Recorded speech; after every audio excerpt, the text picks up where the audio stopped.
Hello বন্ধুরা, সবাই কেমন আছো? চলে এসেছি আবারও একটি নতুন ভ্লগ নিয়ে। আজ আমার বাবা এবং মায়ের জন্মদিন। অ্যাকচুয়ালি বাবা এবং মায়ের জন্মদিনের তারিখটা আমরা ঠিক জানি না, কিন্তু এই বছরেই আমরা জানতে পেরেছি মায়ের জন্মদিনও ভাদ্র মাসে এবং বাবার জন্মদিনও ভাদ্র মাসে। তাই জন্য আমার দাদার এবং বৌমনির তরফ থেকে আজকের আয়োজন। আজ আমাদের মেনুতে ছিল চিকেন কষা, বিরিয়ানি এবং পায়েস। ওখানে বিরিয়ানি হচ্ছে এবং বাবা এবং মা কেক কাটতে বসে গেছে। মা তো আজ খুবই খুশি, কারণ প্রথমবার মায়ের জন্মদিন সেলিব্রেট হচ্ছে এবং বাবার আরও অনেকবার 2-3বার হয়েছে। বাবা মায়ের এই হাসিটাই আমাদের কাছে সব থেকে বড় পাওয়া, এবং বাবা মা সবসময় আমাদেরকে হাসি খুশি রাখার চেষ্টা করে এবং আমাদেরও উচিত বাবা মাকে সবসময় হাসি খুশি এবং ভালো রাখার।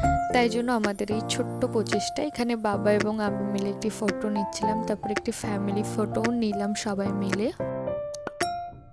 দাদার, আমার এবং বৌমনির তরফ থেকে আমরা একটি করে ঘড়ি গিফট করেছিলাম বাবাকে এবং মাকে, কিন্তু বাবার ঘড়িটা আমি কিছুতেই খুলতে পারছিলাম না। তারপরে বাবা নিজেই চেষ্টা করলো এবং লাস্টে দাদা এসে খুলে বাবাকে পরিয়ে দিল।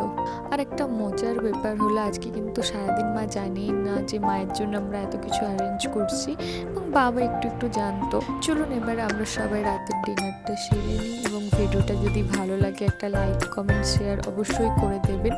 এবং আমি একদমই নতুন ইউজার, আমি জানি না কিভাবে ভিডিও করতে হয়, কিভাবে ভয়েস দিতে হয়, এবং এডিটও খুব একটা ভালো জানি না।